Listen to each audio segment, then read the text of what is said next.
আল্লাহ হাসরের দিন হুঙ্কার ছাড়তে থাকবেন আর বলতে থাকবেন, ওয়ামতাসুল ইয়াউমা আইয়ুহাল মুজরিমুন।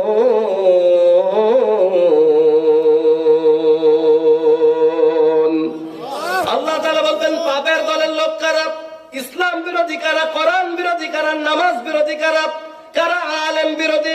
কারা দাড়ি টুপির বিরোধী করেছে? ক্ষমতার দাপটে কারা মাহফিল গুলো বন্ধ করেছে? কোরআনের প্রসারে বাধা দিয়েছো?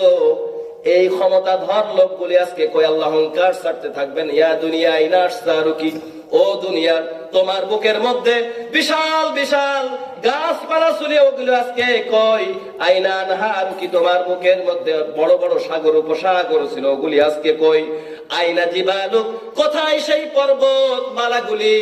কোথায় সেই বিজয় তাজিং ডং? কোথায় সেই কেউ কারাডং? আইনা জব্বারুকি, কোথায় সেই স্বৈর শাসকগুলি যারা ক্ষমতার দাপটে নিরপরাধ মানুষদেরকে ফাঁসির দড়িতে ঝুলিয়েছো? তারা আজকে কই? লিমানিল মুলকুল ইয়াউম, আজ কর্তৃত্ব কার? আল্লাহ নিজেই জবাব দিবেন, লিল্লাহিল ওয়াহিদিল কাহ্হার, আজ একমাত্র একচ্ছত্র ক্ষমতা আমি আল্লাহর। জোরে বলেন সুবহানাল্লাহ। কিয়ামতের দিন একচ্ছত্র ক্ষমতা থাকবে কার? আল্লাহ। আল্লাহ ওই দিন বলবেন, ওয়ামতাজুল ইয়াউমা আইয়ুহাল মুজরিমুন, পাপের দলের লোক আছো কারা? আলাদা হও। আমার ভাইরা, কি পরিস্থিতিতে আপনারা পড়বেন চিন্তা করে একটু দেখেন। কিয়ামতের দিন আল্লাহ সবার মধ্য থেকে বলবেন, যারা পাপী, ইসলাম বিরোধী, কোরআন বিরোধী, আলেম বিরোধী, আলাদা হও, সাইডে দাঁড়াও। কিয়ামতের দিনের অবস্থা কেমন হবে আমি আপনাদেরকে একটু ধারণা দিই। বিরক্ত হচ্ছেন না তো? ওই পিছনের ভাইরা বিরক্ত হচ্ছে। আপনাদের কি কোনো খিচুড়ি ব্যবস্থা আছে? ও, তাইলে বোঝা যাচ্ছে কোরআন শোনার জন্য আছে। অনেক জায়গায় কোরআন শোনার থেকে খিচুড়ির প্রতি মহব্বত করে বসে বেশি। এদিকের লোকজন যাই হোক কোরআন প্রিয়, আলহামদুলিল্লাহ। আমার ভাইয়েরা, যে কথা বলছিলাম, সামনে আমাদের রমজান, ঠিক কিনা? কিয়ামতের দিনে একটা দৃষ্টান্ত দিই আপনাদের।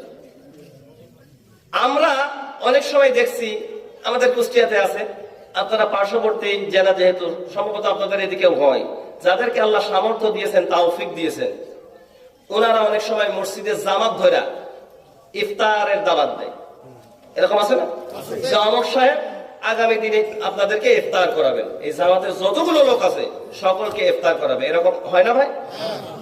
এখন আপনার বয়স 35-40 বছর, 50 বছর, অ্যাডাল্ট পুরুষ, আপনি রোগ নাই বালাই নাই, সুস্থ মানুষ। আপনি শুনছেন বেচারা অমুক সাহেব আজকে ইফতারের দাওয়াত দিয়েছে। আপনি চিন্তা করতেছেন, রোজা না রেখে এক অপরাধ করেছি, ইফতার না খায় আর এক অপরাধ করতে পারবে। সুতরাং উনি গিয়েছেন, আল্লাহর বান্দা মোটামুটি যায়, দেখে খুব সুন্দর সুন্দর আইটেম দিয়া নাস্তা পানি বা ইফতারের ব্যবস্থা করা। আজান হবে কিছু সময় পর, ইফতার হবে, অপেক্ষায় আছেন সকলে, আজানের অপেক্ষায় আছে, আল্লাহর হুকুমের অপেক্ষায় আছে। বেচারা ও মোটামুটি অপেক্ষায় আছে, কারণ ও যদি আগে শুরু করে তাহলে তো ও যে বাট পারে তো টের পাই যায়। কথা বলছেন না কেন? আচ্ছা, এমন তো অবস্থায় যিনি আয়োজন করেছে, যিনি মেহমানদারি করবে বা ইফতার যিনি দিবেন, তিনি একজন জ্ঞানী মানুষ। হঠাৎ করে তিনি দাঁড়ায় বলতেছে, ভাইয়েরা আমার, আমি এই জামাতে দাওয়াত দিয়েছি ইফতারের তাদের যারা রোজাদার।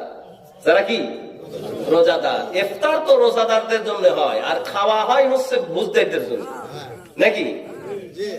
ইফতার করবেন তারা যারা রোজা আছেন, যারা রোজা নাই তাদের জন্য দুটো ডাল ভাতের ব্যবস্থা আমি রেখেছি, আপনারা খেয়ে যাবেন। তবে ইফতার আপনাদের জন্য না, যারা রোজা নাই তারা প্লেটটা রেখে একটু সাইড করে চলে যাবে। কথা কি বুঝতেছেন? হাজারো মানুষ বেচারা বলেছে যারা রোজা নাই তাদের জন্য তো ইফতার না, আপনাদের ইফতার আপনাদেরকে এর পরে খাওয়ানো হবে, আপনারা উঠে যান। আমার মনে হয় ওরে যদি এই কথা বলা হয়, কিয়ামত হয়ে যাবে, কিন্তু ওখান থেকে উঠবে।